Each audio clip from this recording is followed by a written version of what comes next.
예전에 라면이 처음 나왔을 때 그 맛은 정말 상상을 초월을 했습니다.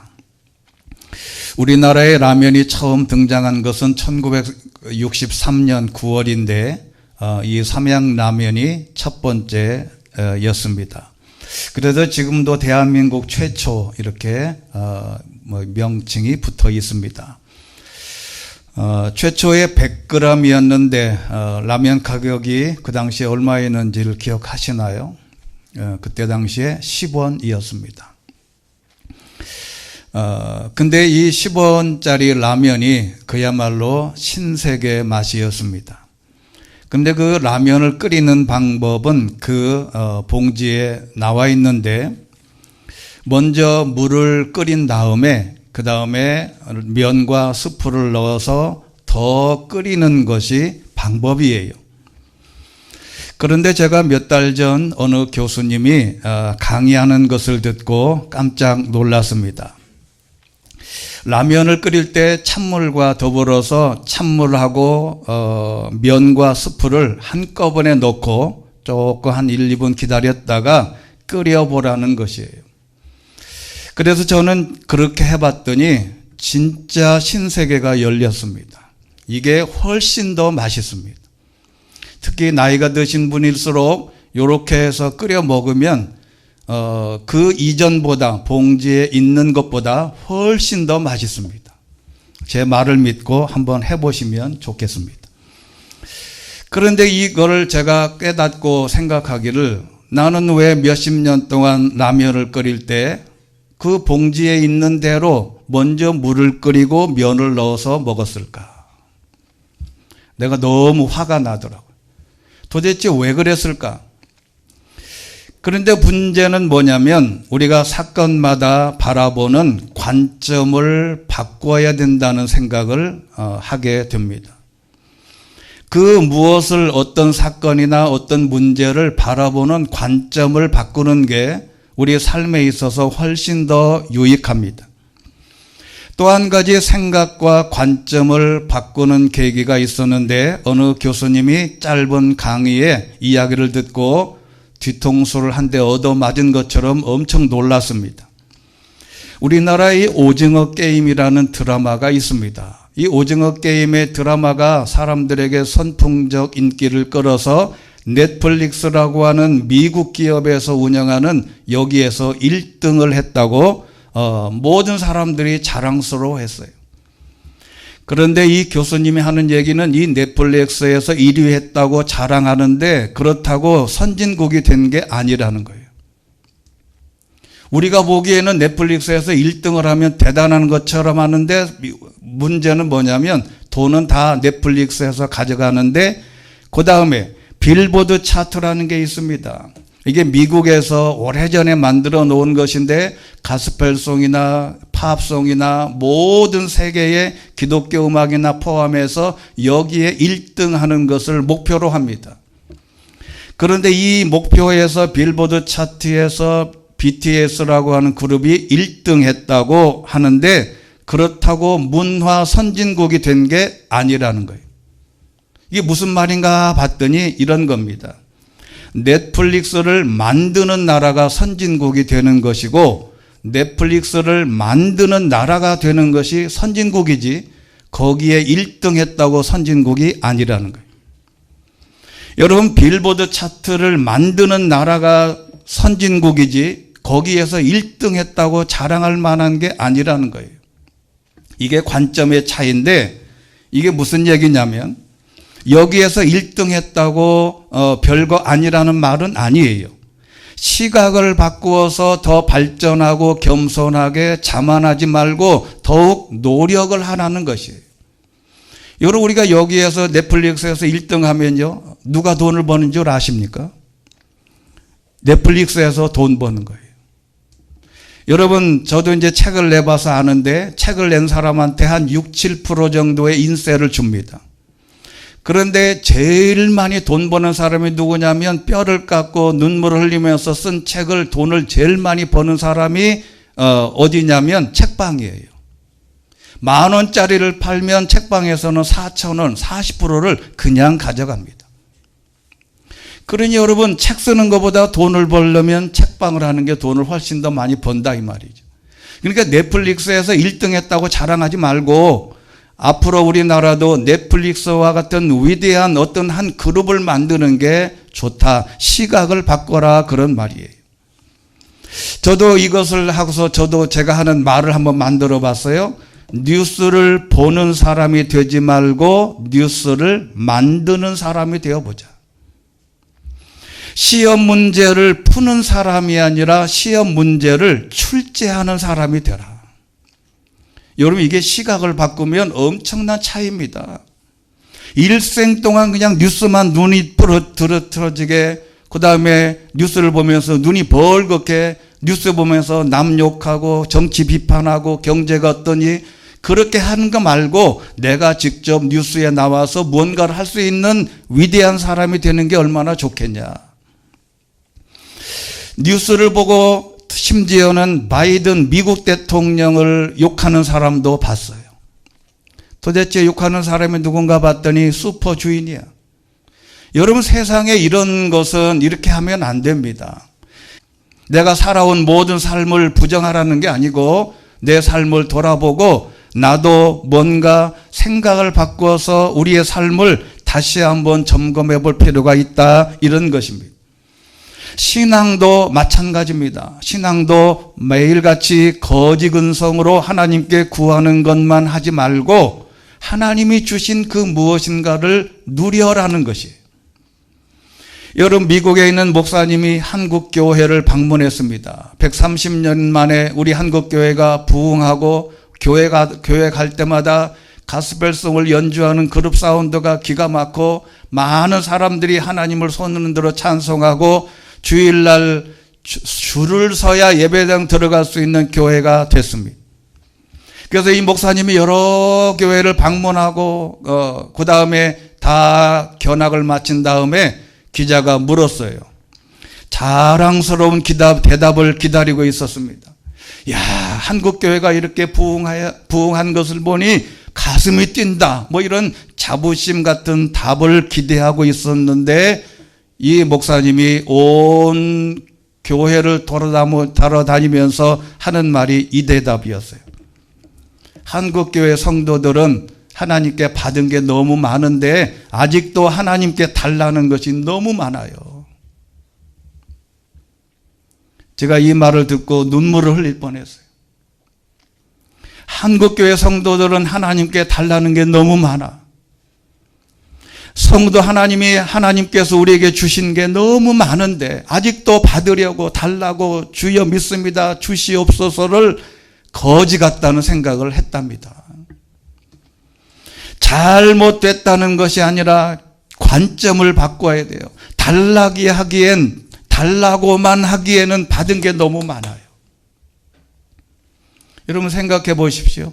오늘 건강하게 두 발로 걸어서 이 자리에 있다는 게 얼마나 행복한 줄 아시죠?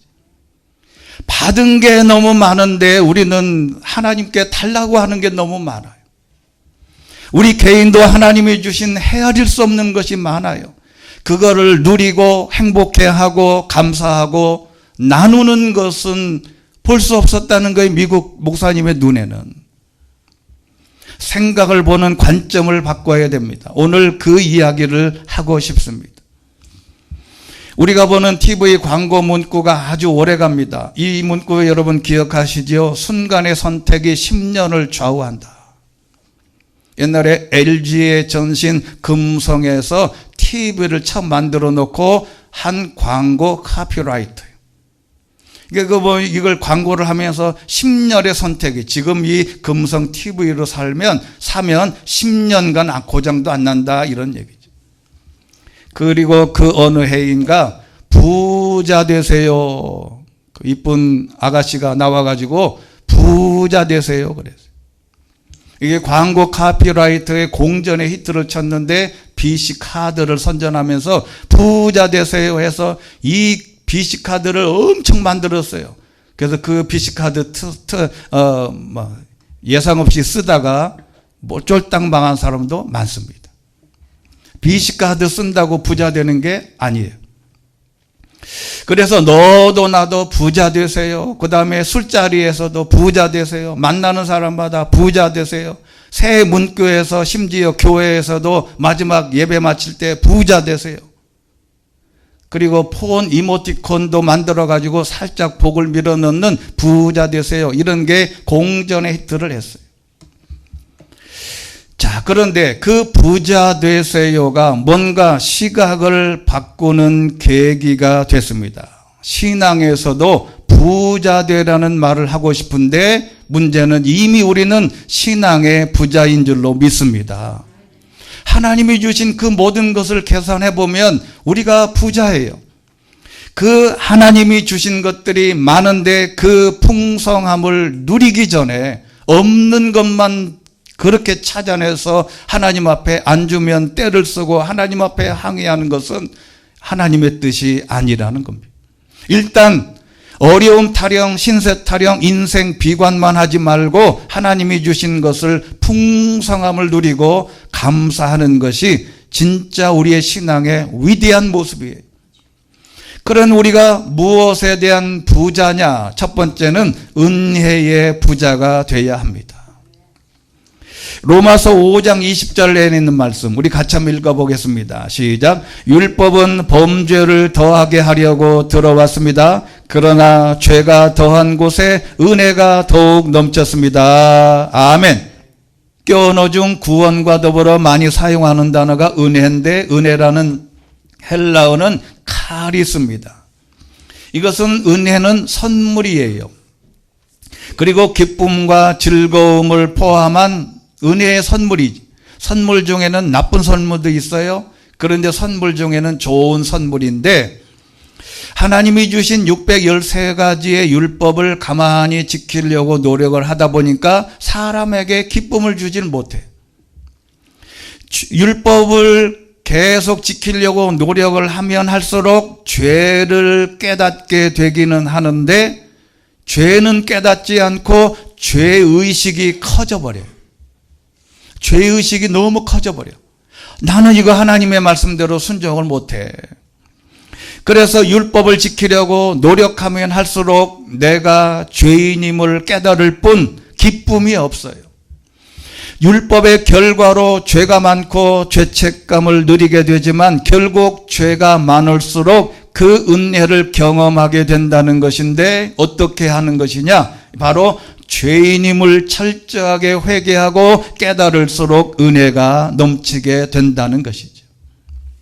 내가 하나님 앞에 나는 죄인입니다. 이 고백하는 척도만큼 은혜가 넘친다는 거예요. 하나님 앞에 풍성한 은혜를 누리려면 우리는 하나님 앞에 죄를 회개하고 내가 죄인임을 고백하는 것입니다. 그래서 은혜의 부자가 되려면 내가 얼마나 큰 죄인인가를 고백하고 깨닫고 반석하고 느끼느냐에 따라 거기에 은혜가 온다는 것이죠. 내가 죄인인 줄을 모르면 은혜는 오다가 멈춥니다. 내가 자만하면 은혜는 오다가 멈춰요. 내가 죄인임을 깨닫고 기도할 때 하나님의 은혜가 우리에게 임하게 되는 줄로 믿습니다. 두 번째는 용서의 부자가 되라. 은혜의 부자가 되는 사람은 용서도 부자가 돼요. 이사야서 55장 7절에 있는 말씀 같이 읽겠습니다. 시작. 죄를 지은 사람은 그 길을 버리고 나쁜 짓을 저지른 사람은 그 생각을 버리라. 그리고 여호와께로 돌아오라. 그러면 그가 불쌍히 여기실 것이다. 우리의 하나님께로 돌아오라. 그가 너그럽게 용서하실 것이다. 아멘. 기독교 용서 중에 은혜와 더불어 가장 중요한 단어 중에 하나가 용서인데 용서에는 두 가지가 있습니다. 하나님이 나를 용서하는 것과 내가 누구를 용서하는 것 두 가지인데 이미 하나님은 용서의 부자가 되셨습니다. 살인죄를 지었어도 하나님께 빌면 용서하십니다. 그런데 문제는 용서의 전제 조건이 있습니다. 그게 돌아오면이라는 단어예요. 여기 돌아오다라고 하는 단어는 히브리어로 슈분인데 돌아가다, 선회하다 그런 뜻입니다. 어떤 죄를 짓든 그 길을 버리고 생각을 버리고 돌아오면 된다는 것입니다. 예수님께서 예를 들어 주셨어요. 집 나간 둘째 아들이 반성하고 깨닫고 아버지에게로 돌아왔을 때 아버지는 용서하셨어요. 둘째 아들이 돌아오지 않고 여전히 방탕하고 있으면 아버지는 용서 안 합니다. 돌아왔을 때 용서하시는 것이죠. 언제든 무슨 죄목을 죄든 지었든 간에 하나님 앞에로 오면 용서받는 것이. 제가 포항에서 목회할 때 여자 집사님이 한 분 계셨는데 아주 성실하고 좋은 가정, 그리고 딸 둘도 잘 길렀습니다. 딸 하나는 그 당시에 고려대학에 입학할 만큼 좋은 가정이었어요. 근데 이 여자 집사님이 부흥회 때만 되면 그냥 혼자서 그냥 울고 있어요. 그래서 이게 왜 그럴까? 이게 목회자는 누가 교인들이 기도하다가 울고 그러면 신경 쓰여요. 이걸 저분이 왜 그럴까? 무슨 근심이 있나? 그래서 궁금해서 물어보면 말을 안 하고 그냥 패스 그래. 그래서 한 번은 신방을 가서 너무 궁금해서 개인적으로 물어봤어요. 집사님, 왜 집사님은 부흥회 때만 되면 그렇게 근심하고 울고 그러냐? 그랬더니 집사님이 이런 거예요. 자기가 신혼 지나서 딸 둘을 낳는데, 딸 둘 낳고 그 남편도 집사님이신데 아들을 낳으려고 자꾸 얘기를 하는 거예요.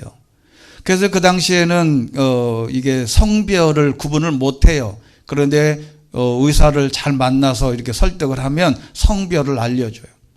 근데 아들을 낳으려고 임신을 했는데 성별을 물어보니 딸이래. 그래서 중절 수술을 한 거예요. 몇 번을 했냐면 4번을 한 거예요. 그러니 하나님께 나와 기도할 때마다 하나님이 뭐라 그러냐면, 야, 이 살인자야. 그래. 그래서 은혜고 뭐고 하나님 앞에 뭘 기도하려고 해도, 뭐를 하나님 앞에 요구를 해도 살인자야. 네가 뭘 요구하냐. 자꾸 그러는데. 그래서 그 책망하듯 해서 근심하게 되었는데 하나님은 말씀하시기를 그런 죄도 철저하게 그렇게 회개하면 용서해 주시는 줄로 믿습니다. 어떤 죄든지 하나님 앞에 자복하고 회개하면 하나님은 용서해 하나님은 이미 용서의 부자가 됐는데 바로 우리도 사람에 대해서 용서하는 부자가 되라. 누가복음 17장 4절에 있는 말씀 같이 읽겠습니다. 시작. 만약 그가 내게 하루에 7번 죄를 짓고 그때마다 내게 와서 회개한다고 말하면 용서해 주라. 근데 여기 본문을 잘 보세요. 여러분, 기독교인들이 죄책감에 살 때가 참 많아요. 왜냐하면 저 사람들은 맨날 은혜, 용서, 사랑하면서 그냥 우리 기독교인들은 그런 죄책감에 뭐냐면 그냥 사람들을 다 용서해 줘야 된다는 강박에 있어요. 근데 여러분, 그 강박에서 벗어날 수 있는 길이 딱 하나입니다. 회개한다고 상대방이 내게 와서 말하면 용서해 주라는 거예요. 말하지 않으면 용서 안 해도 돼요. 우리 사람이 얼마나 큰 무슨 위대한 사람이라고 내가 7번씩 죄를 짓고 내게 와가지고 무조건 우리는 용서하라는 게 아니에요. 하나님은 용서 그렇게 하지만 예수님이 친히 말씀하셨어요. 그 사람이 와서 내가 잘못했습니다 말하면 이유 여할 막론하고 용서해라. 여러분, 이 강박에서 우리가 기독교인들이 좀 자유로워야 돼요. 그러니까 여러분, 누군가가 저 양반이 나한테 큰 잘못을 했는데 아직도 그러고 있으면 내가 용서해 줘야 되나? 아니에요. 그 사람이 용서해달라고 왔을 때 용서해 주시면 됩니다. 마태복음 6장 14절 같이 읽겠습니다. 시작. 너희가 너희에게 죄 지은 사람을 용서하면 하늘에 계신 너희 아버지께서도 너희를 용서하실 것이다. 할렐루야. 여러분, 이게 비밀이에요. 예를 들어 하나님이 많은 사람들이 나에게 와서 잘못했습니다 라고 말하지 않고도 내가 그 사람을 용서하면 나도 하나님께 모든 어떤 죄를 짓든지 하나님이 용서해 주신다. 그러니 상대방이 어쨌든 간에 우리에게는 유익한 겁니다. 나 같은 죄인도 용서해 주셨는데 나에게 잘못한 그 어떤 사람의 죄도 용서해 주는 용서의 부자가 되시기를 주의 이름으로 축원합니다. 세 번째는 기름진 것의 부자입니다. 시편 36편 8절의 말씀 시작.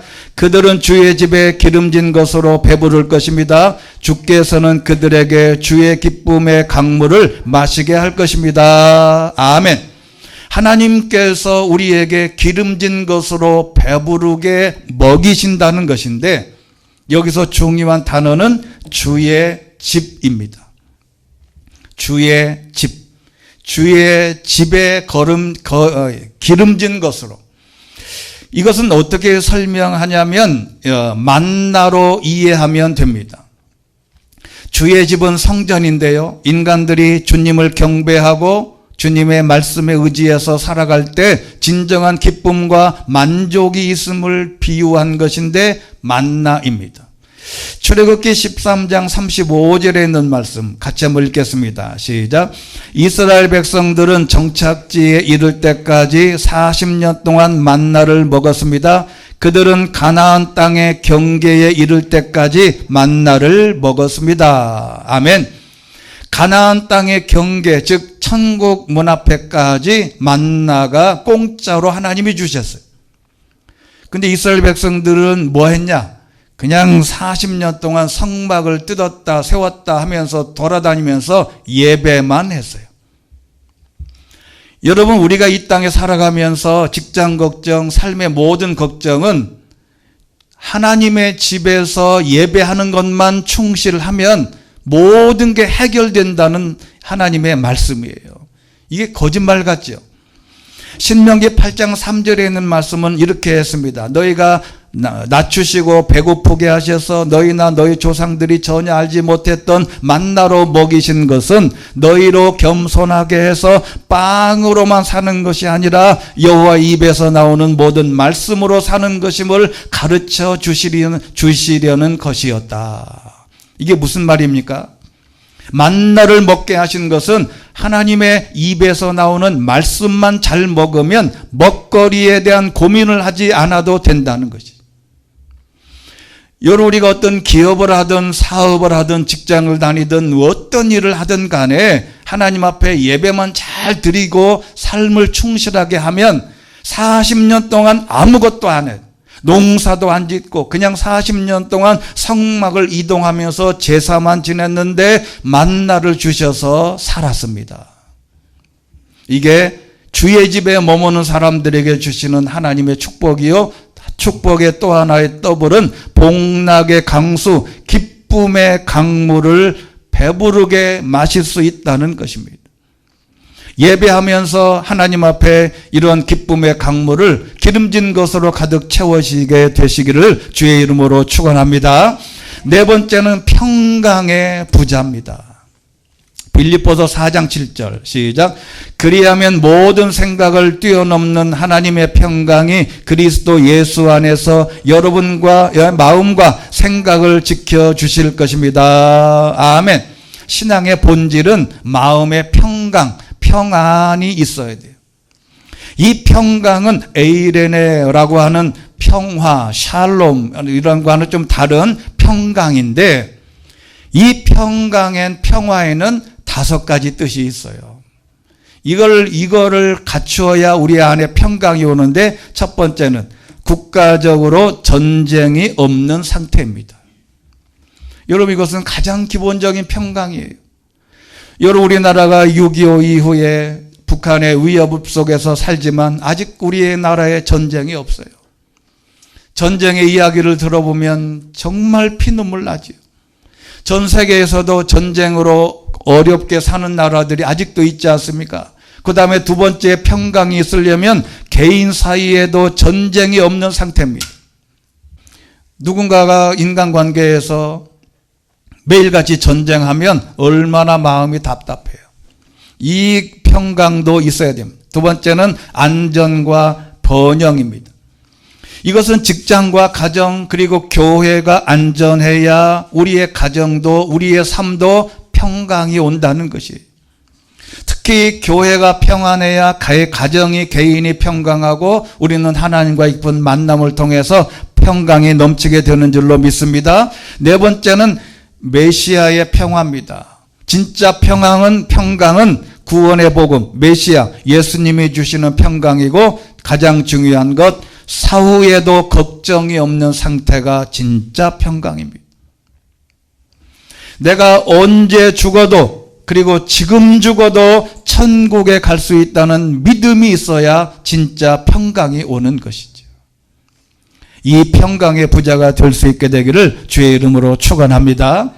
다섯 번째는 생명의 부자입니다. 요한복음 10장 10절 시작. 도둑은 훔치고 죽이고 멸망시키려고 온다. 그러나 내가 온 것은 양들이 생명을 얻되 하되 더욱 풍성하게 얻게 하려는 것이다. 아멘. 여기 생명은 살아있는 상태, 본질적으로 말씀되신 그리스도를 통해 하나님께 속한 완전한 생명, 즉 영생입니다. 평강의 복 마지막에 있듯이 우리가 항상 영생의 강복을 누리는 것은 내가 지금 죽어도 나는 천국에 갈 수 있다는 영생의 소망이 있어야 됩니다. 이 완벽한 축복도 시편 133편 3절에 이미 말씀했습니다. 시작. 또 헤르몬의 이슬이 시온산에 내리는 것 같구나. 거기서 여호와께 복을 내리셨으니 바로 영원한 생명이로다. 할렐루야. 이미 구약에도 하나님의 진짜 복은 영원한 생명입니다. 요한복음 4장 14절 시작. 그러나 내가 주는 물을 마시는 사람은 영원히 목마르지 않을 것이다. 내가 주는 물은 그 사람 안에서 계속 솟아올라 영생에 이르게 하는 샘물이 될 것이다. 아멘. 여기 생은 앞에 조회라고 하는 생명이고 영이라고 하는 것은 그냥 시작도 끝도 없는 항상 존재하고 결코 멈추지 않는 영원한 생명을 말씀하고 있는 것이죠. 우리는 예수 믿고 영생의 부자가 되시기를 주의 이름으로 축원합니다. 그리고 여섯 번째는 자랑거리의 부자가 되라. 자, 이 구절이 너무 귀한 구절인데 빌립보서 1장 26절 시작. 이는 내가 여러분에게 다시 갈 때 나로 인해 그리스도 예수 안에서 여러분의 자랑거리가 많아지게 하려는 것입니다. 아멘. 여러분, 예수 믿는 사람들에게는 자랑거리가 풍성하게 하신다. 여기 자랑은 헬라어로 기뻐하는 것이라는 뜻이 있어요. 내가 이 일을 막 자랑하고 싶어. 여러분, 요즘에는 맛집이 아주 많잖아요. 그래서 맛집을 한번 가보면 가장 먼저 좋은 음식 나오면 뭐 해요? 다 사진을 찍어 가지고 자랑합니다. 내가 오늘 이 집에 갔는데 이 집이 너무 맛있어. 여러분, 우리 가정에 예수를 잘 믿으면 자랑거리가 있게 하신다는 하나님의 축복이에요. 여러분 가정에도 이런 자랑거리가 넘치게 되시기를 주의 이름으로 축원합니다. 요즘에는 할머니 할아버지들이, 요즘에는 제가 이제 카톡에 올라와 있는 사람들이 한 2,000명 정도 돼요. 그러니까 저장한 사람이. 그런데 어느 날 갑자기 프사가 바뀌어요. 바뀌면 딱 보면 할머니 할아버지는 무조건 손자 손녀 사진이 도배를 해. 자랑하는 거 자랑. 나도 자랑은 예수 안에서 엔 크리스토라고 하는 단어인데, 이게 헬라어로 엔 크리스토스 예수라고 하는 단어인데, 그 밑에 in Christ Jesus, 이게 영어로 표현한 것인데요. 이게 사도 바울이 만들어낸 유명한 관용구입니다. in Christ Jesus, en Christos 예수, 즉 예수 안에서 자랑하는. 예수 안에서 자랑이 뭡니까? 내가 지금 자랑거리가 있다면 이 모든 것은 예수님 때문이다 라고 말하는 것이에요. 내가 머리가 좋아서 그렇지, 에이, 뭐 내가 열심히 노력해서 그렇지, 그게 아니에요. 이 모든 것이 예수님 때문이라고 하나님에게 전가하는 것이, 그것이 예수님을 자랑하는 겁니다. 그리고 앞으로 우리의 삶의 모든 부분에 이런 자랑거리가 넘치게 되시기를 주의 이름으로 축원합니다. 그리고 마지막 7번째는 참고 견디는 것에 부자가 되라. 골로새서 1장 11절 말씀 시작. 하나님의 영광의 권능을 따라 모든 능력으로 힘있게 돼 기쁨으로 모든 것을 참고 견딜 수 있게 되기를 기도합니다. 아멘. 여러분, 신앙은 참고 견디는 것에 있습니다. 신앙이 좋은 사람은 모든 것을 참고 견딥니다. 말하고 싶어도 참고, 욕하고 싶어도 참고, 뭔가를 하고 싶을 때 다 참는 거예요. 참음은 인내라고 하는 단어인데, 이게 잘못을 갚는데도 더디다라고 하는 뜻이 있어요. 저놈은 내가 원수를 갚아야 되는데 그게 더딘 게 참음이고, 견딤은 같은 비슷한 말임인데, 견딘다고 하는 것은 변치 않는 기다림입니다. 변치 않고 뭔가 꾸준히 기다리는 거예요. 근데 이 모든 것은 다 내 힘으로는 안 됩니다. 하나님의 권능으로 가능하다는 것이에요. 그래서 언제든지 이 참고 견딤이 부자가 되는 것, 그것을 또 참고 견딜 때 기쁨으로 참고 견디면 하나님의 은혜가 넘치게 되는 줄로 믿습니다. 그래서 오늘 결론은, 사도 바울은 오늘 고린도후서 6장 10절에 이렇게 말씀합니다. 시작. 근심하는 사람 같으나 항상 기뻐하고, 가난한 사람 같으나 많은 사람을 부유하게 합니다. 아무것도 없는 사람 같으나 모든 것을 가진 사람입니다. 할렐루야. 부자가 됐다는 것이죠. 우리가 하나님 앞에 뭔가 아직도 구할 것이 있다면 그것은 그냥 구하되, 내가 이미 가진 것은 부유하게, 유복하게, 부자가 된 것을 고백하고 그것을 누리시고 하나님 앞에 영광을 돌릴 수 있게 되기를 주의 이름으로 축원합니다. 고린도후서 8장 9절에도 이렇게 되어 있습니다. 시작.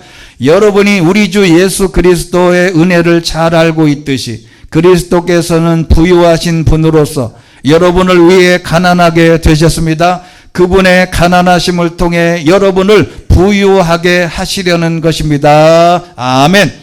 예수님은 자신은 가난해도 우리는 부자가 되게 하신다는 것이죠. 예수님이 좋은 별장에서 부자로 떵떵거리고 무슨 사우디아라비아 왕자처럼 그냥 모든 부자로 살면서 너희도 부자가 되라, 그런 게 아니고, 예수님은 가난하게 되신 이유는 그 가난하심을 통해서 우리는 부유하게 하시려는 하나님의 축복이 있는 것입니다. 1918년 미국의 미네소타주의 모베이라고 하는 동네가 있었답니다. 이번에 이 동네가 탄광촌인데, 거기에도 이제 사진관을 하는 사람이 있었어요. 사진관. 그 이름이 에릭 앤스트롬이라고 하는 사람인데, 어느 날 그 사진관에서 앉아 있는데 세상에 지치고 야윈 얼굴을 한, 백발을 한 어떤 노인이 보잘것없는 신발, 이제 그 관계된 무슨 털개가 있답니다. 그것을 이제 팔로 돌아다니는 거예요. 근데 이 노인이 너무 초라한 모습으로 사진관에 들어와서 물건을 이제 팔려고 하는데, 물건을 이제 살 것은 아니고, 근데 이 사진관에 들어온 이 노인이 너무 배가 고팠던지 미안하지만 차 한 잔 마시고 갈 수 없냐 묻더래요. 그래서 이 사진사는 마침 남아있는 빵과 스프가 좀 있어서 이제 그걸 내준 거예요. 근데 이 노인이 테이블에 앉아서 소박한 빵과 스프를 앞에 두고 감사 기도를 하게 됩니다. 그게 진짜 보잘것없는 빵과 스프인데, 그때 당시에 사진사가 그 광경을 보고 너무 감동을 받은 거예요. 저렇게 보잘것없는 식사를 앞에 두고 저렇게 간절하게 감사 기도하는 모습을 보고 온몸에 전율을 느끼게 됩니다. 이 노인은 세상적인 것들을 많이 갖지는 못했지만 다른 사람보다 더 많은 것을 가졌구나. 그는 감사할 줄 아는 사람을, 감사할 줄 아는 마음을 가졌다고 하는 순간에 이 사진사가 그 자리에서 사진을 찍었어요. 나중에 이 흑백 사진을 본 딸이 들어와서 아버지가 현상해 놓은 그거를 보더니 딸도 너무 감동을 한 거예요. 이 사람 이름이 로다 앤스트롬 나이버그라고 하는 이 사람, 이 딸이 이 장면을 사진을 보고 유화로 그림을 그렸어요. 사진사 딸이 말하자면 화가였어요. 그래서 찰스 웰든이라는 나중에 알고 봤더니 사람인데 이 유화 작품의 그림이 은혜라는 제목을 붙여서 이런 그림입니다. 이게 기도의 왕 조지 뮬러의 기도하는 모습으로 알려져 있고 그의 책에도 요 표지에 요 사진이 이 그림이 실려 있어요. 그래서 이 원래 그린 1918년에 그린 이 사진을 딸이 유화로 그려서 이 당시에 미네소타 사진전에 출품하고 미네소타 주의 사진으로 그 해의 최우수 사진으로 선정됩니다.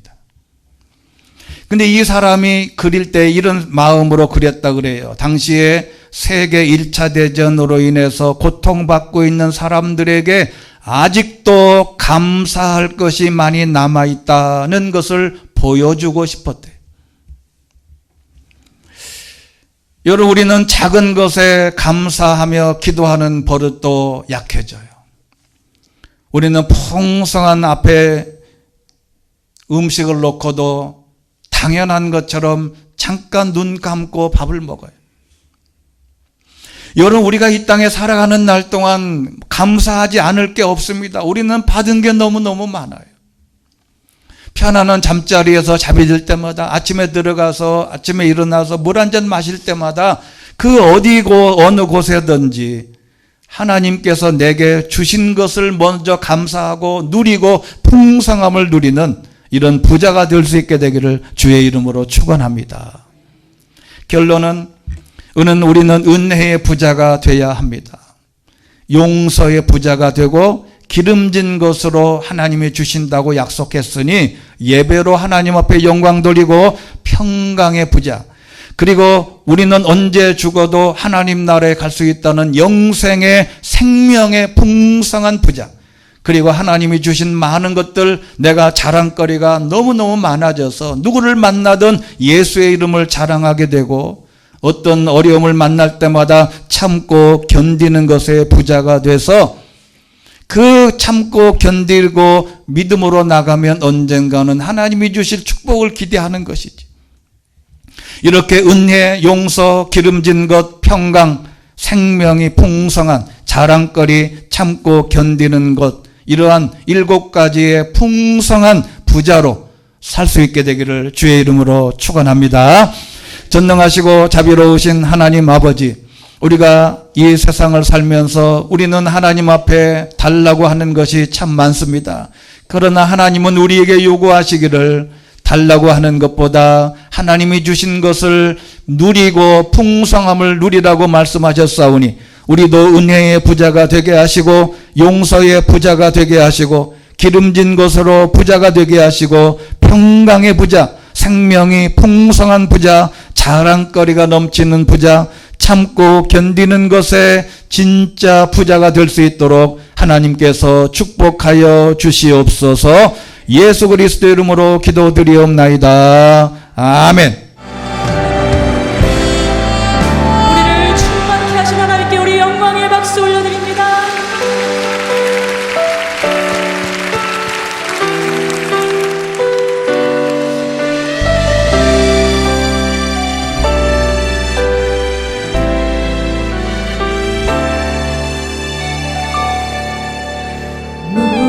무명이어도 공허하지 않은 것을 예수 안에 난 만족함이라. 가난하여도 부족하지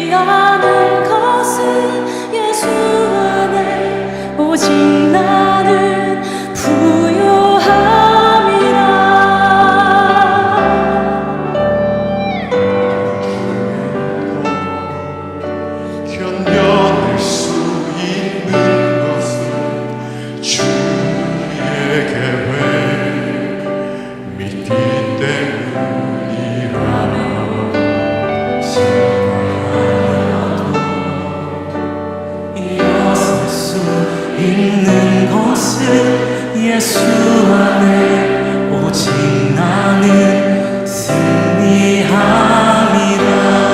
아멘. 난 예수로 예수로 예수로 충만하네. 난 예수로 예수로 예수로 충만하네. 난 예수로 예수로 예수로 충만하네. 영원한 왕 내 안에 살아계시네.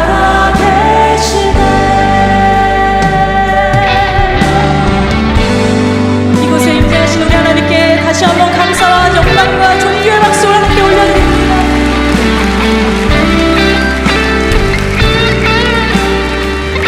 내 몸이 약해도 낙심하지 않습니다.